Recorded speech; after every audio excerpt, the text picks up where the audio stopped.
Welcome back to Talking Trade. My brother Free right here, man. Y'all know, man. Now you know. We tapped in, locked in. First time sitting down, man. Really getting to know each other. Found out a lot of shit that we didn't know about one another. Let's get to know more about you, bro. Shit, a lot of shit been going on in the world, man. I don't know if you've seen, bro. What you think about the shit that's been going on with the president bombing everybody, bro? Like, honestly, bro, I've actually never really I really don't ever read into politics really. I will say I'm against a lot of the shit that bro's doing and shit, but that's just me though, you know. It seems like in the world a lot of people look at it like a lot of he said she said shit, but I mean, come on. Dude sound like a felon, obviously, so I'm not gonna sit here and fucking support that shit, but, and I mean, that's what, I don't know, I just don't really look into politics really, because it's just not my thing, and it's stressful too, man. My whole thing is, I've always lived life where, as long as I can get up, go to work, go hang out with my homeboys, you know, spend time with my kids, that's all I really care about. So it's like, you know, and I know it would be smart as a grown adult to know what's going on in your surroundings, but I don't know, I just never really read too much into it. It's a little, like I said, it's a little stressful. Once you become more, like, just more aware to what's going on, the real not just around you, just everywhere. It just takes the fun and enjoyment out of that shit, because you like start thinking about, damn, oh, I'm drinking this. Damn, okay. Damn, I'm what's in this? Even the water. Oh, too much of this. It's like you start thinking about everything. They doing this in this country. They doing this in our country. You feel me? So I definitely understand. I don't dive too much into it because I got too much wrong shit to fucking worry about. It just definitely just now it's fucking shit get real out here. Oh yeah, shit get real. I will say though, man, like I feel like as a nation we should be focused on making sure that, you know, everybody has the proper resources that they need, instead of worrying about what the next person's doing. Like, I will say, like, with a lot of this deportation and shit like that, I mean, I've never encountered somebody that's affected my life by working and providing for their family. Like, I've never had an issue, because I mean, okay, this person's over here working to feed their family. I get having to follow protocol, but at the end of the day, man, like, people take it too much to heart now, to the point where they're spending time on social media trying to rage bait, and you know, you could really see how people truly feel just by the shit that they're saying. And I can guarantee about 99.9% of those people can't give one personal reason as to why they feel so strong and heartless about snatching families away, you know. So that's just my opinion right there, you know. No harm, no foul. Yeah, a lot of how social media is. Yeah, bro, it's the day crazy that I'm not gonna talk about it because I done signed contracts and shit, but in my professional place of professional setting, I definitely endure a lot of talk about such things, and I just gotta sit there with being humble and just you know, and that's playing a role. And that's all it really takes is humbleness. You know, I just feel like everybody needs to just be humble. Like, do what you got to do for your people, man. Do what you got to do for your family. You know, everybody else, man, whatever they're doing over here, they'll be good. Right. But when you start investing so much emotion and time in that, and it really ain't got shit to do with you, man, like, I don't know what to say on that. How do you feel about Daddy! Hi, son.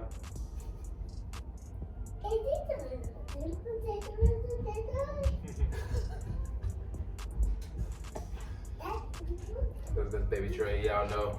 Real viewers, real fans know Baby Tray's being me. Damn near every interview in 2023. So real friends know y'all used to Baby Tray being in the back and stuff. But I forgot what I was gonna ask. Yeah, what do you think? What do you feel about use of AI? I think the use of AI is bullshit. Personally, I feel like AI can work out in different phases of life, I guess. But when it comes to art, we'll start there. When it comes to art, like music, I just feel like it's a bunch of bullshit because at the end of the day, man, the point in art is creating it, not letting it create. We're not letting a robot create it for you. Because here's the thing, man. If I were to go home right now and AI generate a whole 3-verse song with 3 hooks on it, and that shit pops, I'm taking credit for something I didn't even do. Right. And then, here's the thing, man, like, it's good in the moment, but what's done in the dark always comes to the light. That's gonna come back out, and it's like, shit, well, Free got famous off that song, but he didn't even create it. Right. I've seen the whole Drake shit. I don't want to be labeled somebody that had a ghostwriter, Right. let alone AI robots and shit, Well, speaking ghostwriter, what do you feel about ghostwriting in music and in rap? Ghostwriting, honestly, I don't have too much of a strong opinion on it because I guess, it all depends on what you're trying to do with that ghostwriting. Me personally, man, like, I've always wrote my stuff. The only time I didn't write, like, it would be a hook. And that's the only thing that I've probably done that twice on a collab with Scam, because Scam knew how he wanted to have that song. So it's like, okay, well, you have the lyrics here, you just need a different voice. And then I got a song on the new album, Darkness Cries. The song's called Forever. And that's with Fly to Kill Kai. Shout out to Fly to Kill Kai. He wrote that hook. And I did the hook, but I did it differently than what I normally would. Like, this is more like a harmony and melody. I'm more of a rapper though. So, but he wrote that, and that was the only time that I really like considered it like ghostwriting, but it was their song, But when it comes to my own stuff, I've never had nobody write anything for me, no verse. I've had ideas, like I would always lean on Scam for some ideas, like, how do I rhyme this word? Or what would you say after this line? And then he'll just, help me out with that one, but never physically had anybody write for me. So, but what's your thoughts on that? I used to be really against it. That's why I tried it. And I was like, it's not bad, but I feel like it depends.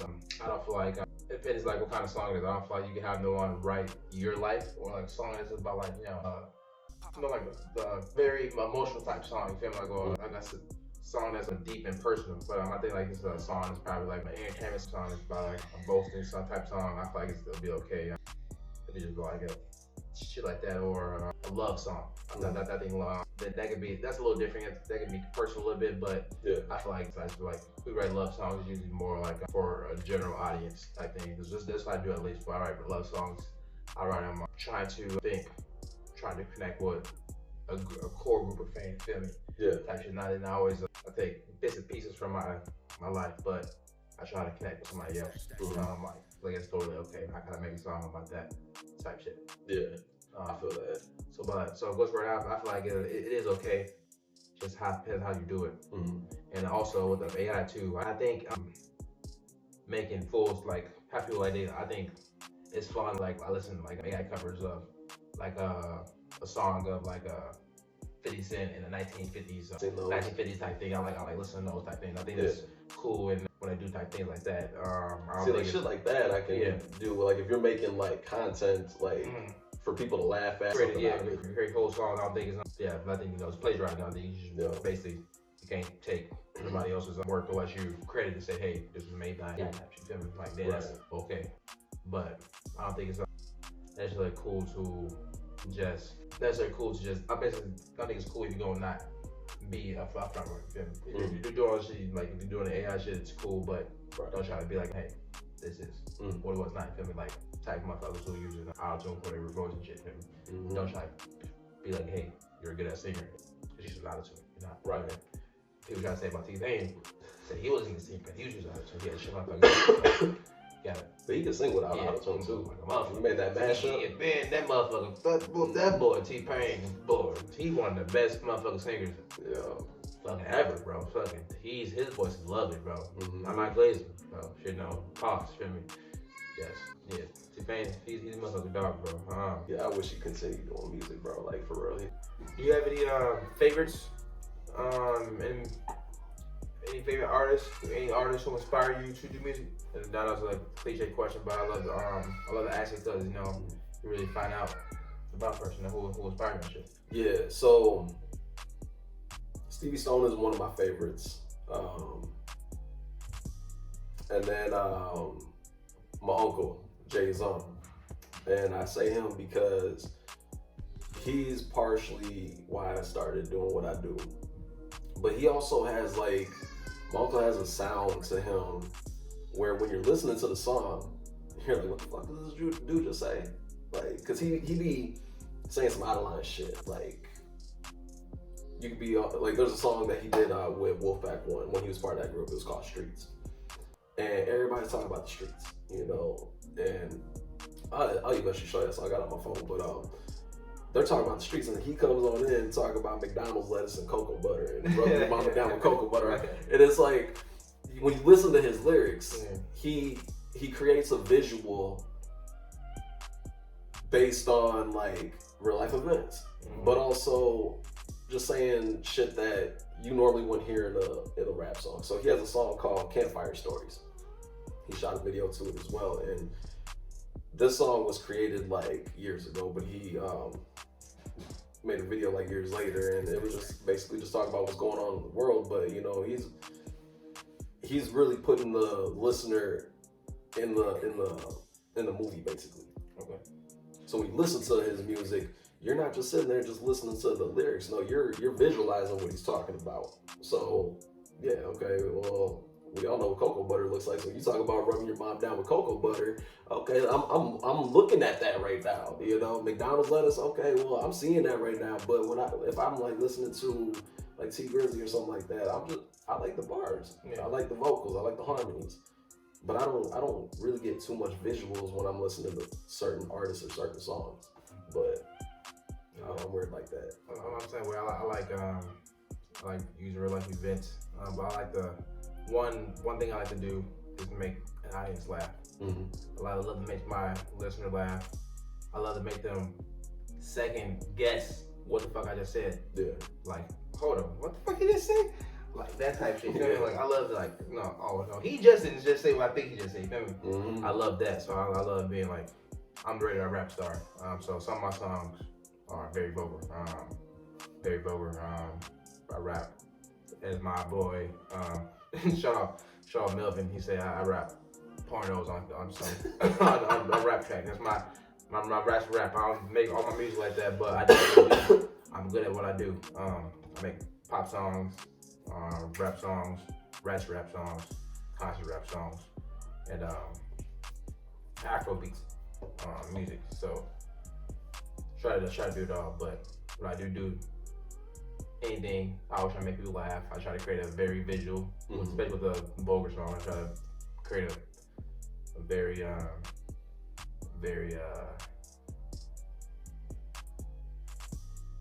like intrigued audience. Yeah, I was like, yes, I have a very intrigued audience, but I like to make it very descriptive, visual when I'm rapping. I definitely get what you're saying, bro. Do you have any? What's your favorite genre like outside of that you listen to? Like, is it raw rap? You listen to R&B, pop, rap? I listen to a lot of R&B, but my music taste expands from outside of hip hop and R&B. I listen to like a lot of rock songs, like Breaking Benjamins. I listen to some Kane Brown, a little bit of country. Brown, bro. I mean, everybody kind of listens to Jelly Roll, but I go back to like Johnny Cash. Hey, the Jelly Roll is very, people don't know him, man. Well, real Jelly Roll fans know, but fucking he versatile as hell. He just not the country Jelly Roll. He got rap shit and all kind of stuff. Like people don't Jelly Roll as just a country artist and stuff. You know? No, he's more than a country artist, man. He more like Jelly Roll. I do like Jelly Roll. Like I didn't really like when I first heard him. I listened to maybe a couple songs. Not gonna say I wasn't interested, but it's not something that at the time it wasn't something that I would just keep on putting on a playlist or whatever. But the more I listened to him, it was I'm listening to his words, and he's a storyteller. I'm a storyteller, when I write music, I write real life shit, what I'm going through. And I think that's what kind of separates me from the rest of Minnesota is I'm a storyteller. I like to get people knowing, you know, who I am, not rap about being in the club or wishing to have a Ferrari or whatever, driving in a Ferrari because, bro, I got a 2013 Buick Renault and I drive a fucking 2002 Yamaha R6. Like, I'm not gonna rap about that. I mean, so when I listen to Jelly Roll, I'm kind of relating to it because I'm a storyteller. And he did a song called Creatures with Tech Nine and Chris Calico. And bro, that song is what really got me into like his music. Like I was listening to shit before that, but Creatures, man, that was like the damn, I can really fuck with this. Now I got him on playlist now and shit. So yeah, Jelly Roll, he's more than just like country and rap. He's a storyteller, you know. That makes sense, you know. Yeah, I fuck with Jelly Roll, bro. He's definitely influential, bro. He's real. I fuck with Jelly Roll even more because those who don't know, those who watching, y'all definitely know. I'm a big wrestling fan. And Jelly Roll, he wrestled at last year's SummerSlam. He wrestled? Yeah, he tagged. Yeah, that's why he lost a lot of weight last year. Because he wanted to journey to get in shape for a wrestling ring. And he tagged team with Randy Orton last year against Drew McIntyre and Logan Paul. So I have to show you some clips of that, bro. He did his thing, bro. He did a good ass job. So shout out Jelly Roll, and yeah, shout out for the fucking IWC. Let's fucking get it. Bad. Plug, bro. Is there anything you want to plug, G? Anything coming up? I know we talk about the album shit, but is there any like any shows or anything like you got any videos you're working on or any collaborations, any other things you want to throw out there? Well, right now, I'm just getting back into the swing of like music. I feel like after COVID, it kind of slowed everything down and shit. Right now, my main thing is Darkness Cries. It's a free album, 20 songs. That's coming out next Friday, January 9th. And actually, you're featured on that as well. You know, I ended up throwing that track on there. Shout it out. So yeah, shout out to my boy here. Hopped on the Darkness Cries album. Did that shit effortlessly. One thing I'll say, man, is I take all my collabs serious, bro. Like, so, you know, when I hit you up for that collab, I know we talked about it in the past and all that, and we never really got around to it, but life happens, man. Right. And, you know, everybody that featured on that project and just features in general, like I always appreciate, because the problem with Minnesota, man, is the support, the lack of support. Yeah. I'll tell you right now, man, like I've reached out to artists in the past about collabing, and, you know, they say they'll do it, but then they stop responding to you. And at the end of the day, man, like I've always been a person about humbleness, remaining humble. And I'll tell you right now, man, like me, Scam, Apollo, and Danny C, when I first signed with BNT, man, we opened up for MGK. We didn't get big heads about that, though. Right. We still stayed humble, man. We still reached out to people, let people reach out to us. Like, I'll tell you right now, man, I'll collab on anybody's stuff. I don't care what genre it is. I don't care what style it is, because I know it's wiser to collab and network and build versus picking and choosing what you want to do. Now, it works for some people, but throughout the process of this CD, try reaching out, and it's like everybody acts a little Hollywood on it, you know. And I've always been a firm believer, like, you know, we still live in the same city, in the same state. None of us signed a record deal. Right. We're all working 9-to-5 jobs. Oh, definitely. So hopefully we're all not working 9-to-5 jobs. Hopefully. But so why can't you collab with me?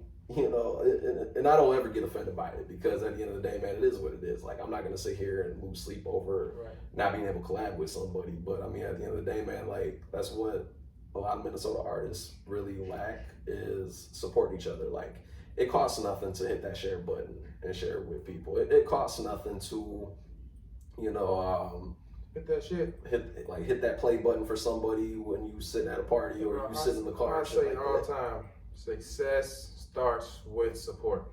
Exactly. Not be successful without support. Nobody gets where they at without somebody else helping them along the way. If they say they did, they either fucking sold their motherfucking soul, they fucking the devil, or they lying. 9 times out of 10, it's probably the last one. They probably lying. Right. You know, but yeah, man, like it's just one of them things where like when you create something, you wanna be able to expand. And honestly, like I'll be honest with you, bro. Like there's definitely artists out here in Minnesota that's way better than I am. But we're all better in our own ways. We all got different styles. So, you know, my style is storytelling. I feel like I'm dope as shit with that. You know, Scam, he was he had like the battle rapper style. That worked for him. You know, but we all are good in our own ways and shit. And that's why I've never discriminated on like who I collab with and shit. And it's also good too, man. Like you get to test different things out. Like you get to grow as well, bro. You get to grow and all that, bro. You learn, bro, and try, and you broaden your arsenal, bro. You let people know that. Exactly. And I'll tell you right now, man. Like when me and Scam started collabing, look how well we clicked, bro. Like whenever you seen Scam on stage, you seen me on stage. You know, whenever like Scam had his own shit at the end of the day, and I had my own shit at the end of the day. But we always came together and we collabed, and he would send me beats that I would never think about looking up or anything like that, or even think about writing a 16-bar verse to that or doing that hook on that one. There's a lot of songs that I did with Scam where it wasn't my style, but it worked. So then after that, I just started fucking with that style a little more. And it's just about like building with different people. Like me and Scam were like polar opposite as artists when we first met, but you know what? We got that chemistry on the stage that you really can't duplicate. You know, you can be on stage with anybody, but at the end of the day, like we back each other up with our vocals and shit. Scam, he raps fast, so there's gonna be times where breath control comes into play, and I'm picking up some of his words and shit like that, making it flow just right. And same thing with me. Like there's songs where I perform where I'm just like consistently going and going and going and going and going.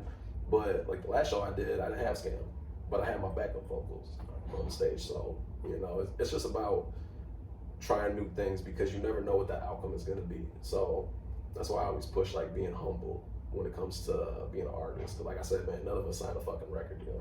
We all still in the same state. So yeah. Definitely. I know I just went down a fucking rabbit hole with that one question and shit, but hey, look, that's good. Hey, look, intrigued, brother. I'm pretty sure the viewers gonna love it, bro. Just love, you know, I like when people talk because we can better content, and people get to learn you. I get to learn you and shit, and you get the world get to know your story, feel me? Because we growing, and they get to see your growth, feel me? It's always good. Oh yeah, definitely. People see and look back and see, even you too. You look back and damn, so I was at this point in time, feel me? Where at now, you feel me? Yeah, man. That's good, bro. Good, bro, man. Shit, it's been a good talk, bro. We're gonna unpack a lot, bro. This is the first fucking mini, bro. You feel me? Oh yeah. We got a lot to do off camera, feel me? Got a lot of videos to share and shit. So we definitely gonna lock in ourselves, man. You know, once again, it's the first of many. I'm with my boy Free. Most of Talk with Trey. This is the one and only Traywick, man. We finna tune on this motherfucker, man. You know how we do.